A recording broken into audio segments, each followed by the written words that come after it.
All right, good night, good evening, everybody. Welcome to September the 18th. Huge topic tonight. If you're watching this recording, even if you haven't gotten to this material yet, this is, will help you with what you're doing now so you kind of understand more why you're doing it. I am presenting tonight from my home again tonight. Next week, I will be in Lost Wages, also known as Lost Vegas. I'm not going there to gamble. My brother's doing a conference there. We're going to tag along and go visit all the sites out there in the desert. We're going to go to the Grand Canyon and Mount Zion and all sorts of stuff. So lots of fun planned for me next week. I will still be around grading papers and that, grading your stuff as you turn it in. And I'll be presenting there from hotel room. I don't know exactly how that's going to work but we're going to do that. But anyways, tonight I'm wearing my Just Move It shirt. It is a marginal cost curve that is shifted to the right. It's not a very good one because there's no axes. Without an axis, you really don't have a curve. It's really just looks like two check marks. But if I had my axes and I had my axes and had price and quantity on the axes, then it would be a good shirt. But anyways, it is Just Move It. So, and we're going to learn all about work with these marginal cost curves tonight. We actually learned about them last week in my cost curve presentation, but tonight we're going to deal with them and see what they are. So here we go. I'm going to go ahead and turn off my video to save bandwidth here so that this goes across really, really well. And let me do that. Here we go. Here we go. All right, perfect competition.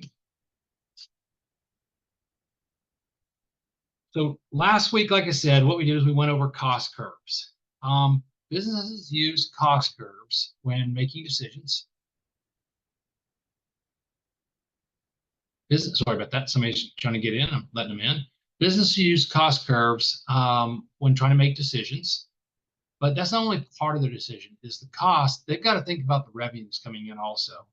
And so what they do is they take into account the revenue coming in and the cost coming in. And the simplest way to figure out whether or not a firm is doing what they need to be doing is to take the total amount of revenue that's coming in the cash register, which is, as we're going to find out, is the price of the product times however many they sell. So if you sell them 3 ice creams at $1 a piece, you're bringing in a total revenue of $3, and you subtract from it your total cost. And if that is a positive number, then you've earned an economic profit, and so the business is doing what they need to do.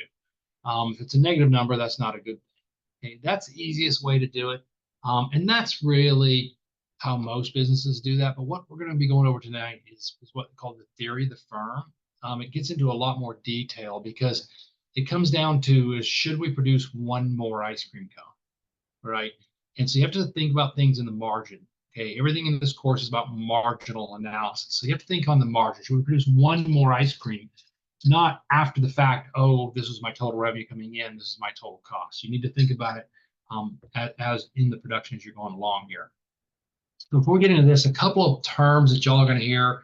You're going to read about it. You're going to see videos and all the stuff you've been doing in this class. And here you're going to see these different names. One of the things we like to do in economics is to give you lots of different names for the same thing, just so we can totally confuse you.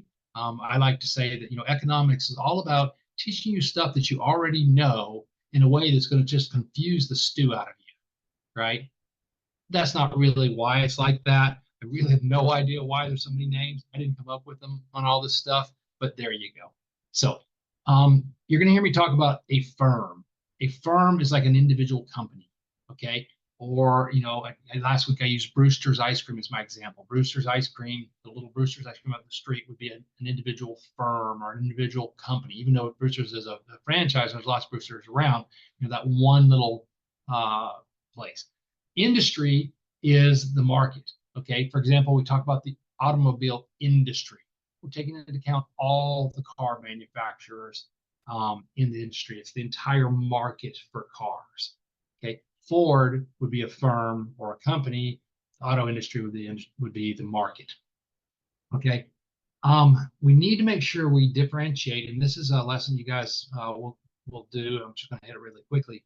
The difference between an accounting profit and an economic profit. All semester long, I'm going to be dealing with economic profit, and economic loss, and normal profits. Okay, these 3 things here is what I'm going to be dealing with. Okay. versus the accounting profit. The accountant profit does not consider the opportunity cost. They just consider money coming in and money going out. So just for example, let's suppose that I have a job as a teacher and I'm making $30,000 a year, right? And then I decide, you know what? I don't want to be a teacher anymore. I want to be a farmer. So I quit my job as a teacher. And that first year, I bring in, let's say my total revenue that I bring in is $50,000. But I have costs of $30,000. What the accountant is going to do, the accountant is going to say, wow, you did great. You made $20,000, meaning that $20,000 went into my bank account. That's what the accountant is saying. But I'm thinking, wait a minute, I made $30,000 as a teacher and I'm only making $20,000 here. I'm actually have what we call a $10,000 economic loss. Okay, I'm bringing in less than my opportunity cost. The accountant is thrilled because I have an accounting profit of 20,000, but the economist is going to take into account the opportunity cost, the fact that I gave up being a teacher, right? And so the economist is going to say you have a $10,000 economic loss. And so there's a big difference here when we deal in this course between accounting profit and economic profit. Pretty much all semester long, we're going to be dealing with economic profit, or economic loss, or what we call a normal profit. But every once in a while, they give you questions on accounting profit, just so you know the difference here. All right, so what is an economic profit? Okay, last week when I was drawing all those cost curves, okay, and I drew the average total cost curve for you. I didn't say this at the time, and it's kind of overlooked a lot, but that assumes opportunity cost also. So the opportunity cost is in that. So this isn't just the total cost of producing the product, also includes opportunity cost. So anytime you get a situation where, anytime you get a situation where the price is greater than the average total cost, that means you have a positive economic profit, or so we just say an economic profit. Price is greater than ATC. To find economic profit or loss, you always look at price and the average total cost curve. And if price is greater than average total cost, you have an economic profit. If price is less than if price is less than average total cost, then you have an economic loss. When price is equal to average total cost, we call that a normal profit, also known as zero economic. So zero economic profit is the same thing as a normal profit. And you'll see both those terms in test questions. They'll talk about assume a firm has a normal profit, meaning zero economic profit, whereas assume a firm is earning an economic profit, which means price is greater than ATC, or assume a firm is earning an economic loss, which means price is less than ATC. And this is going to be for all the rest of this unit and also the next unit you're talking about. So these terms are important to kind of get a hold of right now. I know last week I threw a lot of stuff at you. I threw in average total cost and average variable cost and marginal cost and total fixed cost and total variable cost and total cost, right? And I threw in all these terms to you also about average fixed cost. So I threw in these 7 different things. You have to get comfortable with these. In this course, you have to get comfortable with these, particularly, move this one over here, particularly these ones on the left. These ones on the left are, you're going to draw them lots. You're going to see them tonight here. You need to know what they mean. You need to know how to calculate them, everything like that, which we did last week. All right, so here we go. Let's start with this. So bottom line is, in absence of any barriers to entry, in the long run, firms are going to enter if they see a profit-making opportunity. Profit-making meaning economic profit. Okay, that's econ profit. And they're going to leave if they anticipate or have economic losses.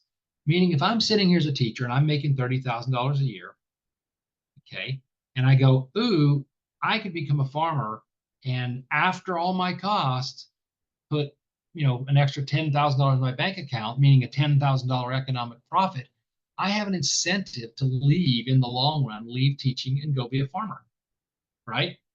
At the same time, if I'm a farmer and I go, gee, I could leave farming and make $10,000 a year more making being a teacher, then I would leave farming. Or maybe I'm a farmer now and I'm earning an economic loss I would have an incentive to leave it. So firms enter seeking economic profits and leave earning economic losses. And this is going to hold true. We're going to find out about perfect competition today. It's going to be hold true for perfect competition for sure. Something that we're going to learn in a couple of weeks about monopolistic competition. And then there's the other two, monopoly and oligopoly. Monopoly, there's only one. And monopolies can indeed earn losses. This is what I'm going to be covering next week, is monopolies. But this whole unit that we're going to talk about today is all about perfect competition. Right? And so ignore the other three right now. You're going to have to learn what these guys are. We're going to learn what they are. We're going to be able to draw them. We're going to be able to do all sorts of stuff with them. But today, we're just going to do perfect competition.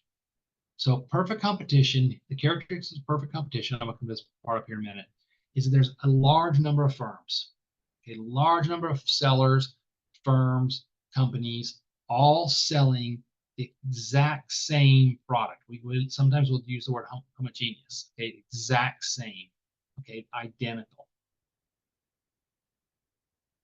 All right. Because of that, each seller is what we call a price taker. In other words, the market determines the price. Whatever the market says the price is, they have to sell for that price. I'm going to give you a kind of an example of this.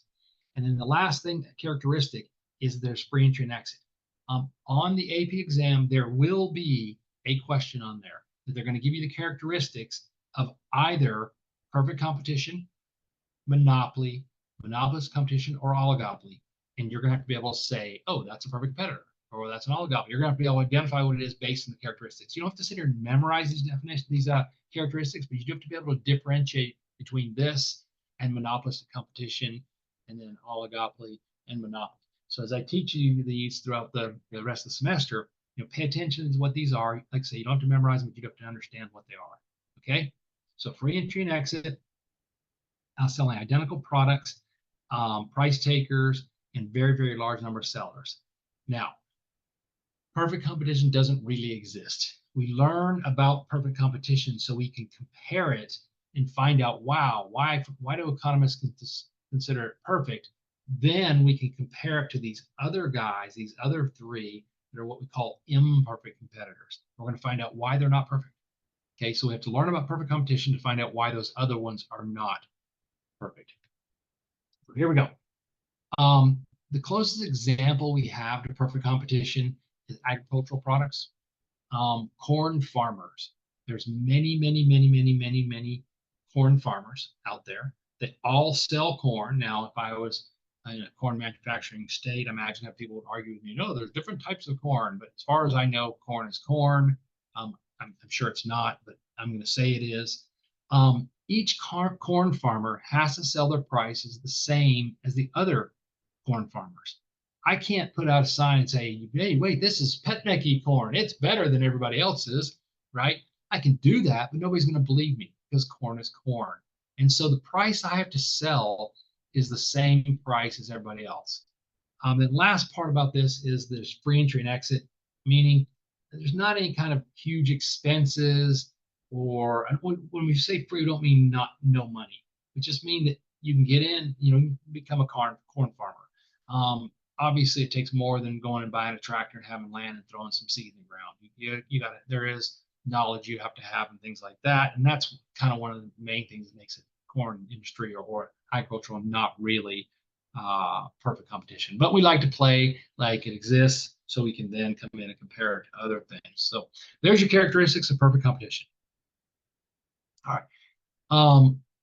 Firms are assumed to produce to maximize output and to maximize their profits. The bottom line is you want to produce as much as you can to maximize your profits. Firms don't go in business to see how many they can sell. They go into business to see how much profit they can earn. And by the way they do it is by equating marginal revenue to marginal cost. Okay, this is going to be the golden rule in this class. The rest of the semester, firms produce where marginal revenue is equal to marginal cost, where the additional revenue coming in is equal to the additional cost of producing that next unit. And that's how they determine how many units to produce, right? So before we get to that, though, we've got to talk about a few other little things that are going to show up here. Total revenue, you already said it. Total revenue is price times quantity. Okay. Average revenue is just total revenue divided by quantity. Occasionally, they ask a question about an average revenue. Average is always total divided by quantity. Average revenue, therefore, is total revenue divided by quantity. Okay, but what's important here is actually going to be marginal revenue.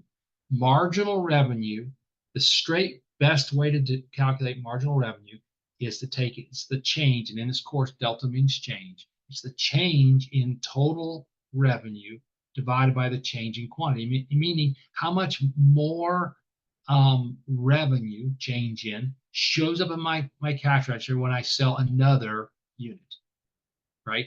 Now, if we're going less units, and you say, how do you produce less units? Because in theory, you can decide to produce 7 units, 6 units, or 5 units. I can produce less than 6, I can produce 5. So if we're going the other way, it's how much total revenue you would lose for decreasing quantity, how much units you lose by selling one less unit. Now, this math formula here in the middle is just to prove to the naysayers what I'm about to tell you, is that for perfect competition, marginal revenue is going to equal to price. Okay. If you don't believe me, here's the math right here to prove it. Okay. If you don't believe me, otherwise you don't need to know that. Okay? You don't need to know that equation, but some people are just mathy people and they want to know the math behind it. There it is. You do not have to know the stuff in the middle, but you do need to know that MR equals P. A very important concept, MR equals P. This makes sense. If I am selling a quantity of 1 and say the price is $2. If I sell a quantity of 1, then my total revenue for quantity of 1 is going to be $2, 2 times 1.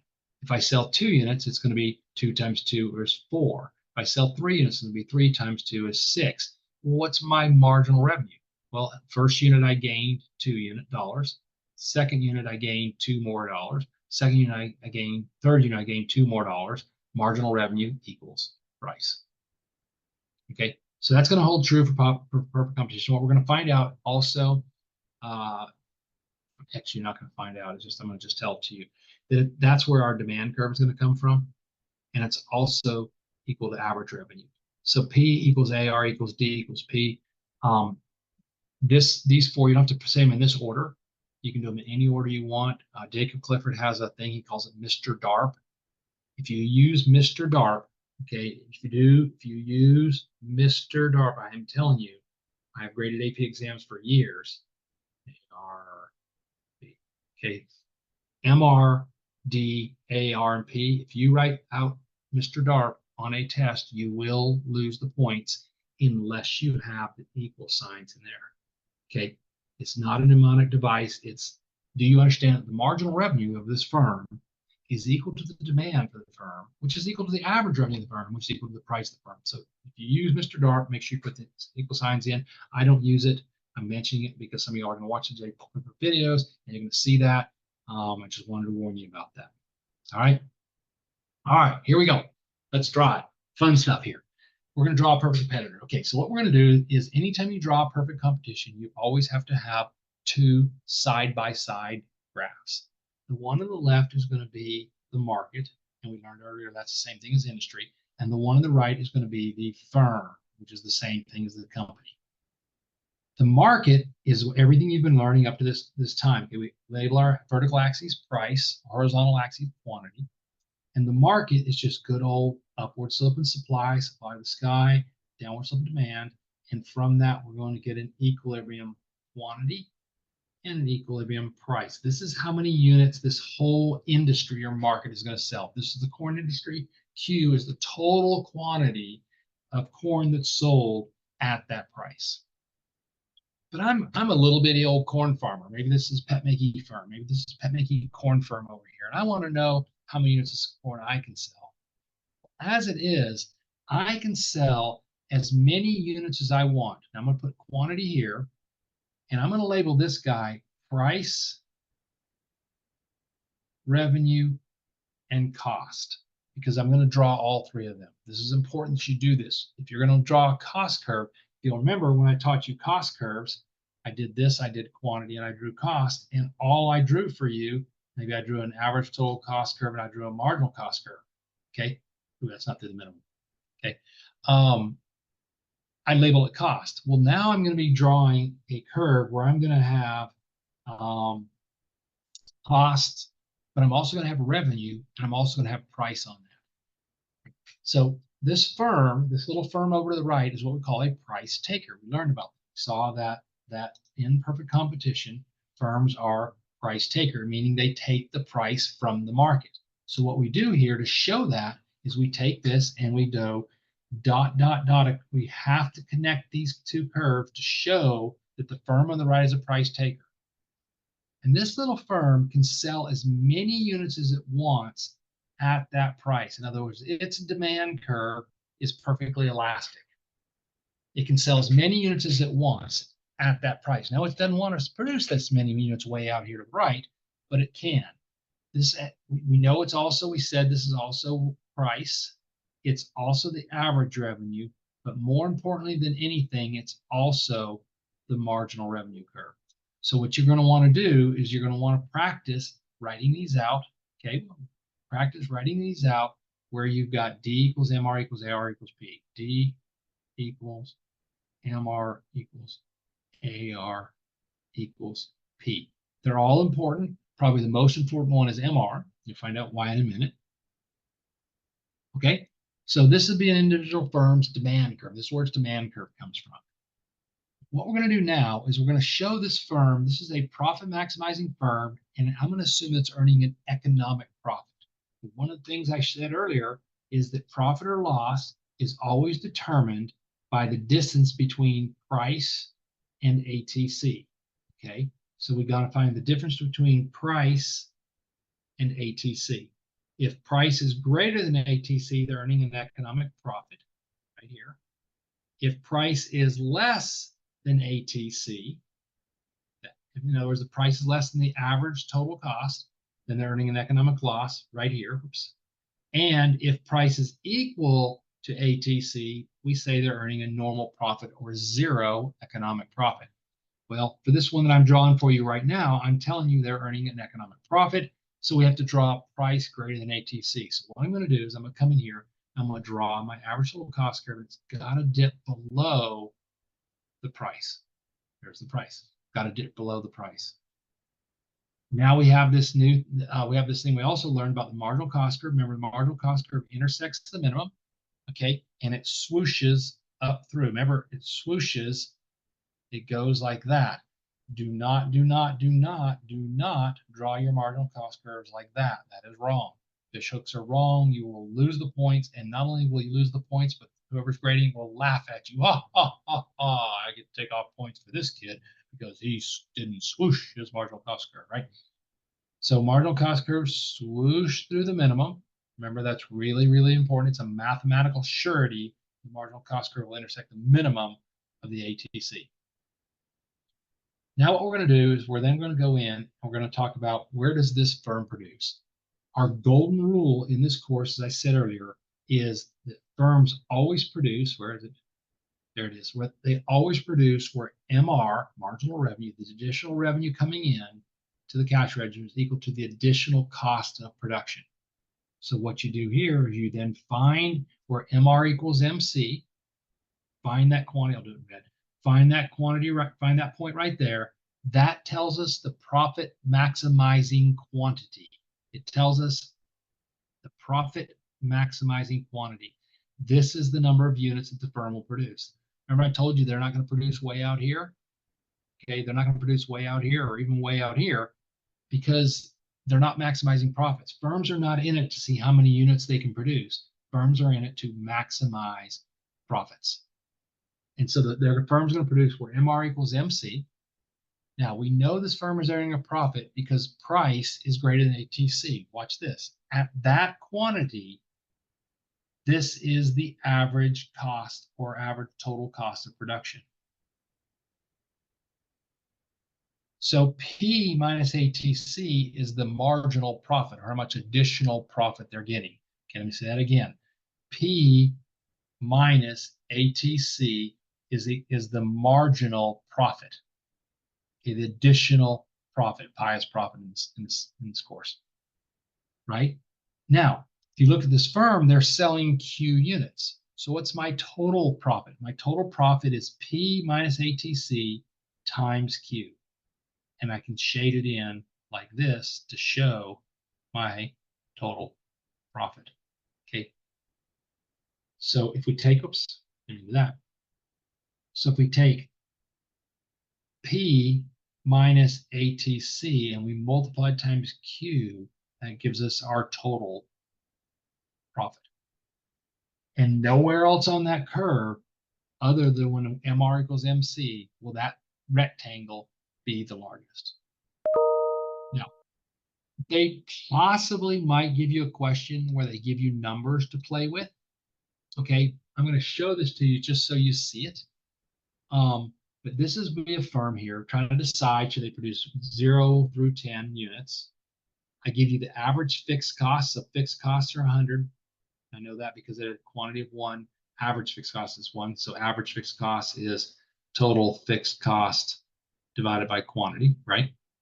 I give you the average variable cost in the next column. I give you average total cost. So we could actually take this if we wanted to, but you're not going to have to do this in this course, and graph this with an Excel spreadsheet, or we could do graph paper and actually meticulously plot all these points, right? Well, yeah, the AP exam is not going to make you do that. I promise you the AP exam is not going to make you meticulously plot out points like this. You're taking the AP exam on lined paper, not graph paper, not blank papers. That's why all my FRQs are supposed to be on lined paper to get used to. Okay, so this stuff's here, all right. But where I'm really is what's important here is the marginal cost. Remember, the marginal cost is the change in total cost divided by the change in quantity. So I give you the marginal costs here. Notice it starts high and then it's going to come down to a minimum and then it's going to start swooshing back up again. You see it gets smaller and then it starts going back up again. It swooshes. The marginal revenue is the same thing as price. So this firm's selling its product, whatever it is, for $131. So how many units should they produce? Well, graphically they go where MR equals MC. Well, numerically they also go where MR equals MC. So they should produce the first unit for sure, because MR is greater than MC. The additional money coming in the cash register is greater than the additional cost of producing that unit. They produce the second, the third, the fourth, the fifth, the sixth, the seventh, the eighth. They should produce all of those for sure, because the additional revenue is greater than the additional cost. And in fact, if you look at it, they should then produce the ninth unit, because additional revenue is greater than additional cost. Now, I can't make them equal. Think about this.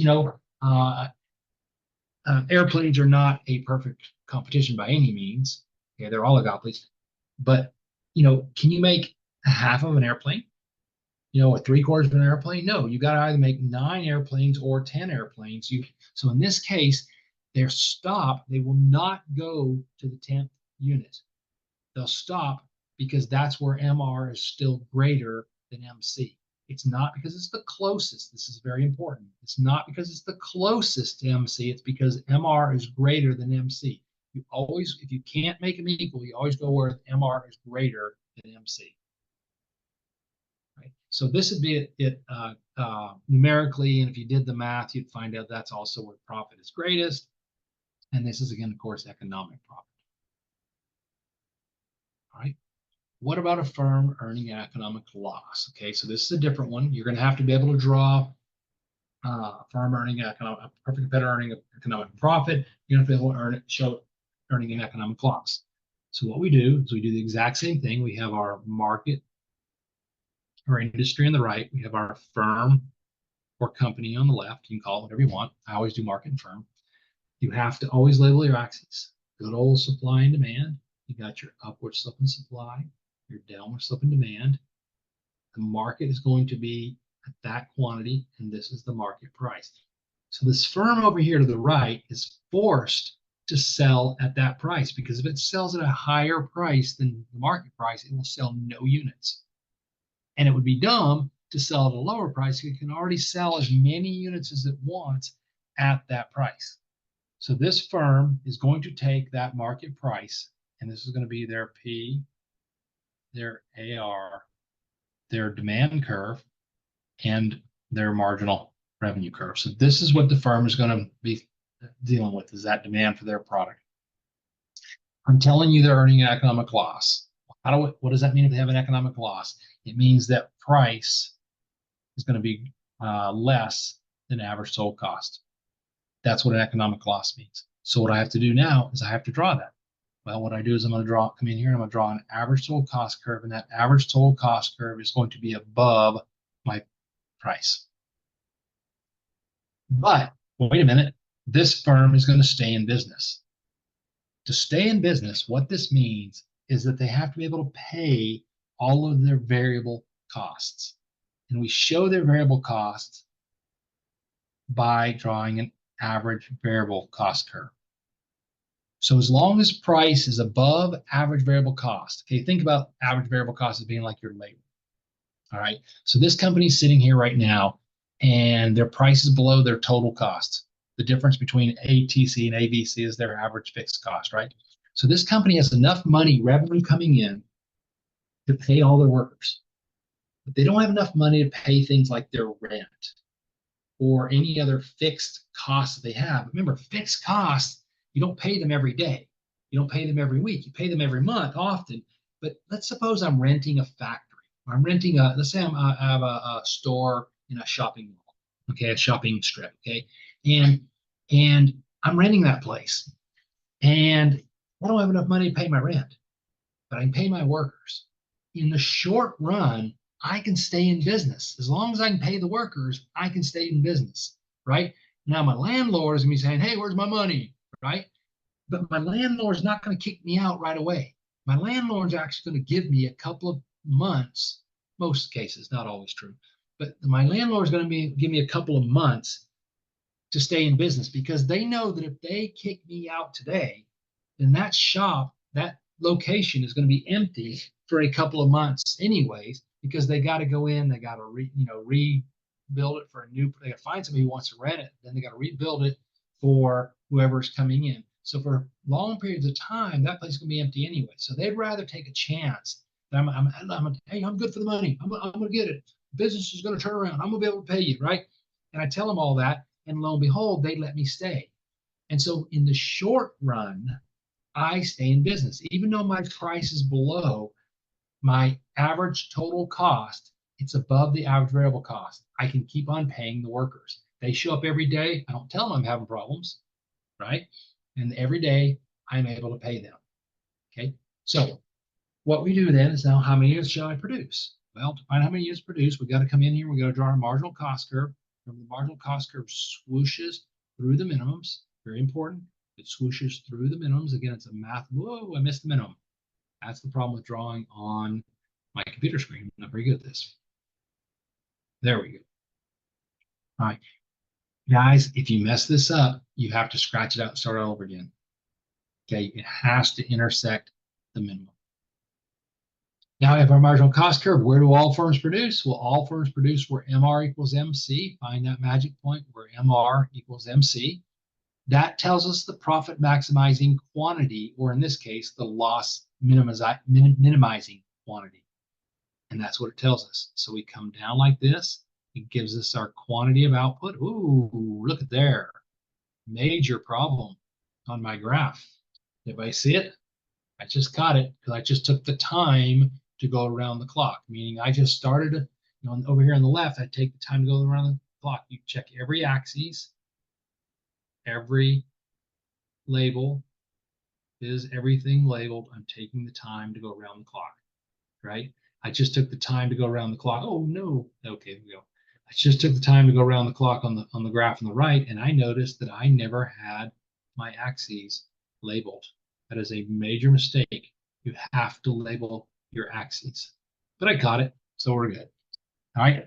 So this is the equilibrium quantity they're going to produce. This is what we call the profit maximizing quantity. Even though they're earning a loss, we still call it profit maximizing quantity because they're following the profit maximizing rule of MR equals MC. That's the profit maximizing rule. And even though they're earning a loss, we still call it profit maximization. Okay, so that tells us the quantity we're going to produce, and now we know the price based on the price right here they're going to sell it for. But what about the loss? How much is their loss?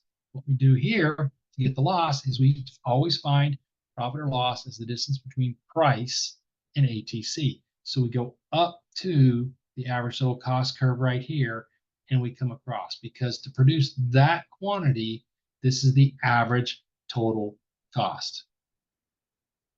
The distance between price and ATC is the marginal profit, or in this case, marginal loss. Multiply that times the quantity, and we can shade in the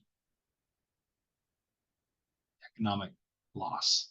So that red rectangle is the economic loss. Producing right there is the lowest loss we can have. If we produce a greater quantity or a lesser quantity, our loss would be greater. So you want to produce where MR equals MC. That tells you your profit maximizing quantity. Okay, next. I could, okay, I could show you that mathematically. I decided not to do it. I decided not to go in and show you the numbers for that. But you know, let's just do it real quick. I can show it to you. Okay. Let's suppose that the price isn't 131. Let's suppose that the price instead is let's see, 80. Let's say the price drops to 80. If the price drops to 80, then where they're going to go is they're going to go right here. They're going to produce 6 units, because this is the price here is 80. They're going to go where MR equals MC right there. But the problem is their average total cost is 91. So they're losing on average $11.67 for each unit they produce. So on average, they're losing $11.67.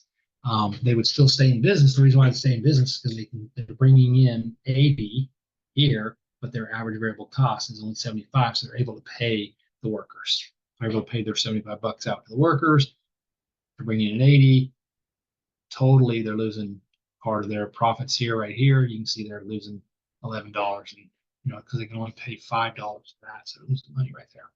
So, anyways, so they can do that. They usually don't do charts and things like this. In fact, I've never seen it on the AP exam, and so I really doubt they will.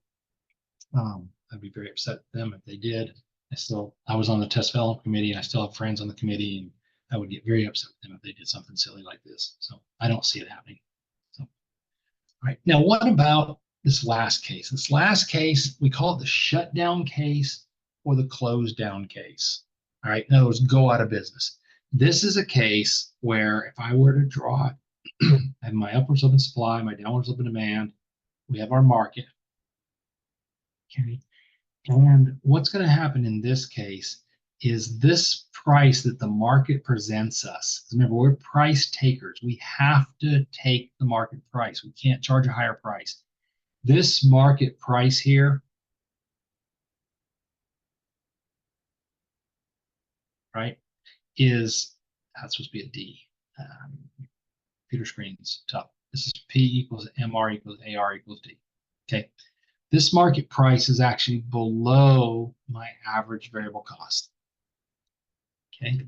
And so because of that, even though I've got this margin, that's not work. Sorry, I'm trying to draw it too fast, guys. Okay.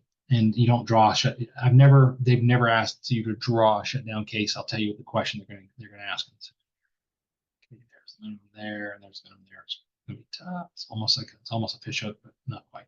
Okay. Since the price is below AVC, you have no quantity. So don't draw a quantity there. You have no quantity because they're not going to produce. This firm's going to go out of business.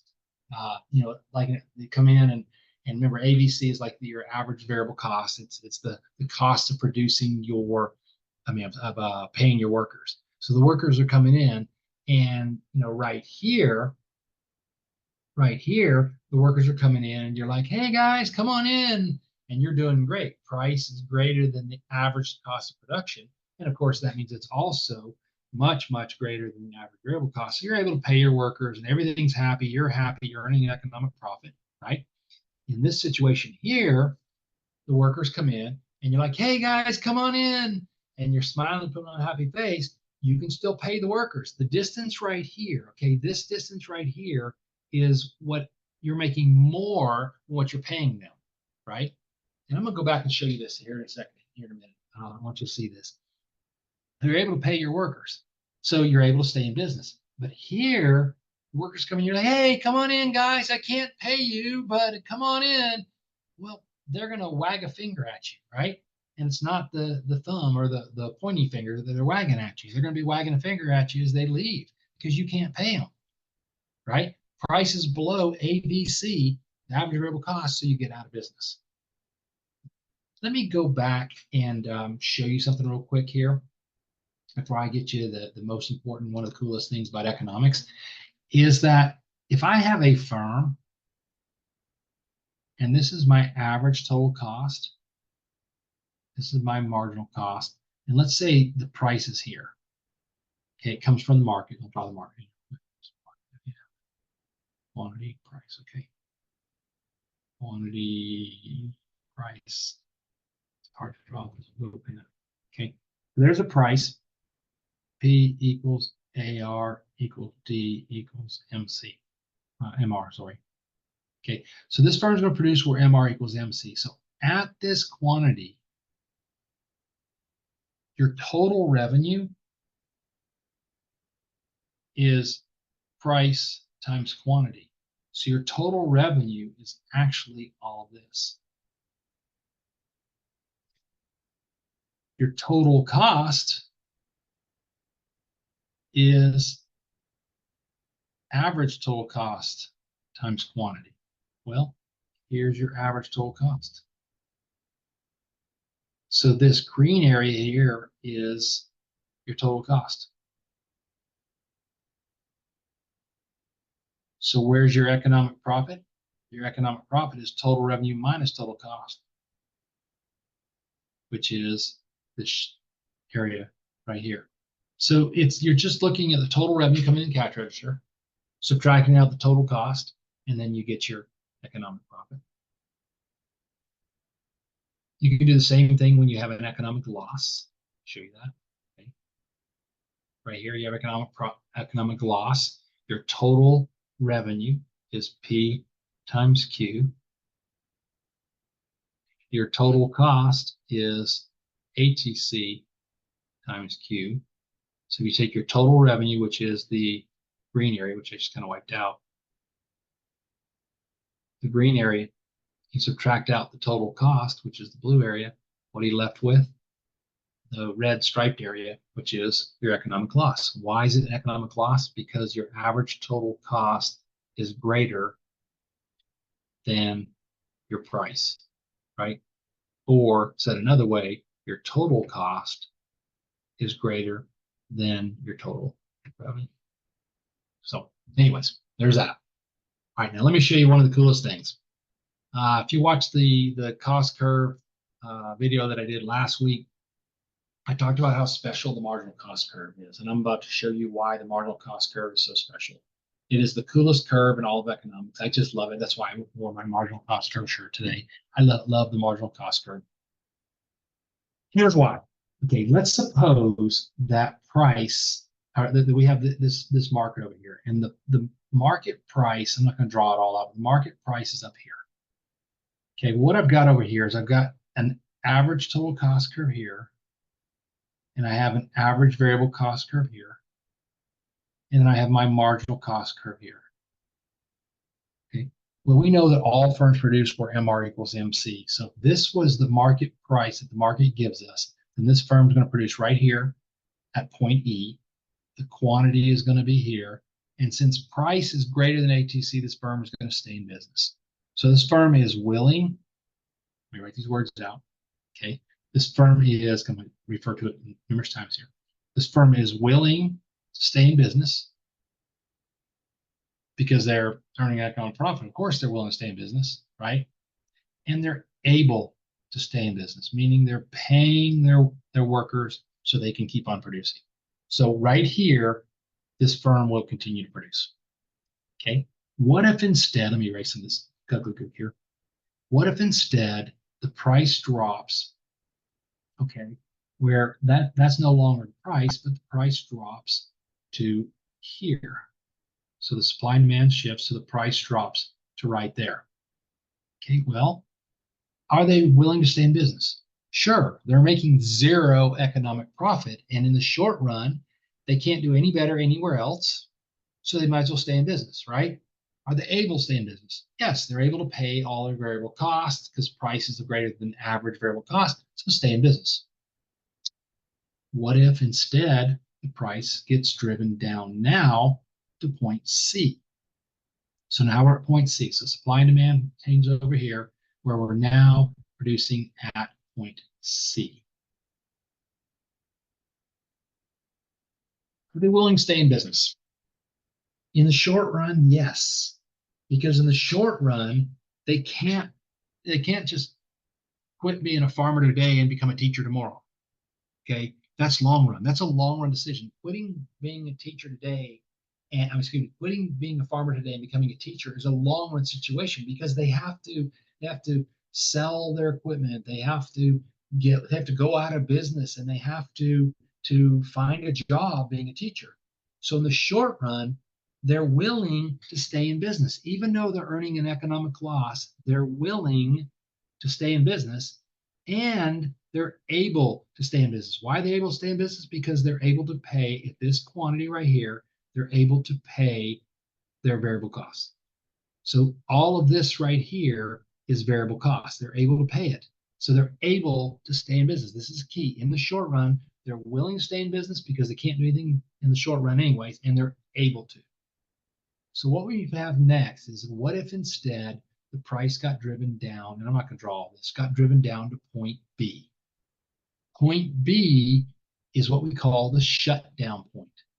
Point B is called the shutdown point. At that point, you shut down because, yes, at point B, you can pay your workers. But, I don't know. Some books, I've actually seen some books where they say anything below point B. Okay. But for this course, we're going to say anything above point B, stay in business in the short run. Okay. That means that everything down here doesn't exist. This marginal cost curve below here really doesn't exist because it's a moot point. You're not going to produce anything below point B because you're not able to stay in business because you can't pay your workers. So what you get is this marginal cost curve actually is only relevant from point B and above. It tells us how many units based on where the price hits, depending on where the price hits this marginal cost curve, it tells us how many units this firm is willing to produce and how many units this firm is able to produce. And if you guys, when I do this in my live session, I make a really big deal about this when I teach this the first time around. But that's the definition of supply. Supply is the number of units of a good or service that a seller is willing and able to sell at each of the various prices. So in fact, this marginal cost curve is actually the supply curve for the firm. And this is frequently a test question on the AP exam. You need to know the marginal cost curve is the supply curve above, anytime it's above the average variable cost. Okay, below here, this green area that I X'd out is not the supply curve. And the interesting thing about this is it tells us a lot. That's the supply curve. Well, where does the market supply curve come from? The market supply curve comes from all the little individual firms. Let's say this is a quantity of 5. No firm is willing to sell less than 5. And so what you end up getting is your supply curve starts in the middle of space right here, because whatever quantity that is, nobody's willing to sell less than that. And that's why the supply curve, we don't normally draw the supply curve all the way to the axis. We do it when we're trying to show consumer and producer surplus, but really in actuality, no firm will produce that low quantity. Everybody's going to get out of business. So pretty cool concept that the supply curve, the marginal cost curve is the supply curve above ABC. It's also a test question. But the reason why I think it's so cool is because all along it disguises itself as a little cost curve when in fact it's really the supply curve. And then when you go back and you look at what you're drawing here, if I were to draw an individual firm, this firm is let's say this firm is earning an economic profit. Drawn out for you. Okay, we have to draw the market over here. We label this as market so the graders know you know which is which. This firm is a price taker, meaning the price came from the market. This is P equals MR equals AR. And it's also the demand curve, quantity and price. And then we have our marginal cost curve. Now I'm not going to draw the ATCs in, but the bottom line is this is also now known as the supply curve. Look at this. When they find that MR equals MC point right there, that quantity, they're actually producing where supply and demand intersect with individual firm. Pretty cool concept. At least I think it is. I know you don't, but that's okay. So, what about long run? Okay, so everything I just showed you now is what we call short. We've got 7 minutes. I can do this easy. In the long run, there's what we call easy entry and exit. Firms can enter, firms can exit. All right. And because of that, what's going to happen is every firm is going to produce at the minimum of their average whole cost curve. Okay, let me show it to you. Okay, so right here, what we've got is we've got a firm earning an economic profit. So their economic profit, if they made you draw it, is this area right here. This is their economic profit. It's everything above the difference between price and ATC, right? Remember, this is your price. So everything between price and ATC is profit per unit, and then their total economic profit is the whole thing, right? What's going to happen in the long run here is this firm, everyone else is going to stand back and say, whoa, look at them. They're earning economic profit doing that. I can do that. Remember, there's free entry and exit. I can do that. So I quit my job as a teacher and I jump into this industry. Well, when I jump into this industry, what's going to happen is as I and other firms jump into this industry, is the supply curve is going to shift to the left. You're determined as number of sellers. What's that going to do? Well, there's going to be more of this product being sold because there's more of us, right? But it's also going to drive down the price. It doesn't drive down the price for just the new people. It drives down the price for everybody. So this little individual firm over here to the right, now it's going to have a lower price. Firms will continue to enter until the price hits the minimum of the ATC. When the price hits the minimum of the ATC,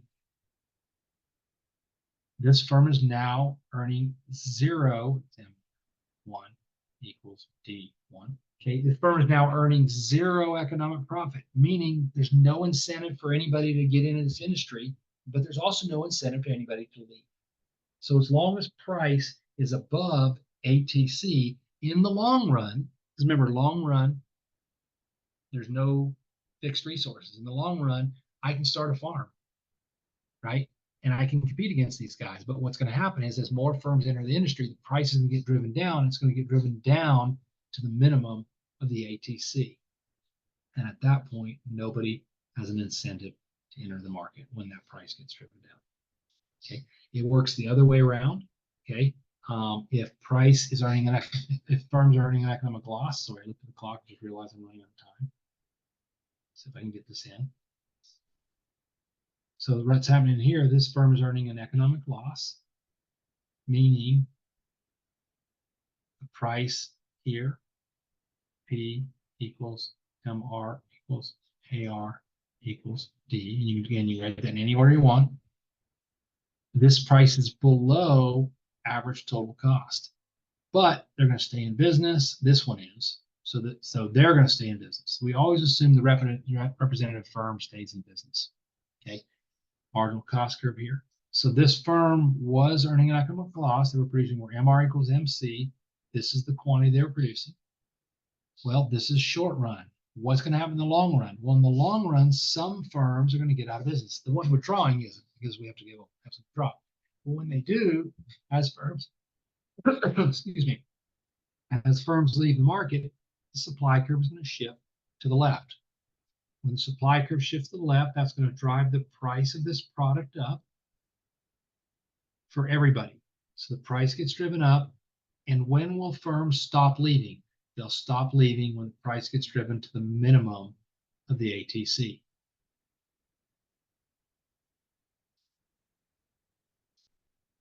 Equal D1. I'm running out of room there. That's P1 equals MR1 equals AR1 equals D1. When it hits the minimum of the ATC, firms will stop leaving the market, and lo and behold, this firm's going to produce more. The market as a whole is going to produce less. And the reason why the market as a whole is going to produce less is we have less firms. Yes, this one firm is going to produce more, or all the firms that stay in business are going to produce more, but you have less firms. So overall, there's less quantity of this product being produced. That's what drove the price up. Okay. So in the long run, the key here is in the long run, the price will always, in the long run, pricing will always be at the minimum of the ATC. And in fact, it's actually, if we want to put hairs here, it's price is actually at the minimum of the long run average total cost curve. I know you learned long run and short run, because once you go to long run, we know that this guy is no longer actually called go back to it. It's actually not called ATC. It actually becomes long run ATC. Good in about longer. Okay. Don't have time to do efficiency today.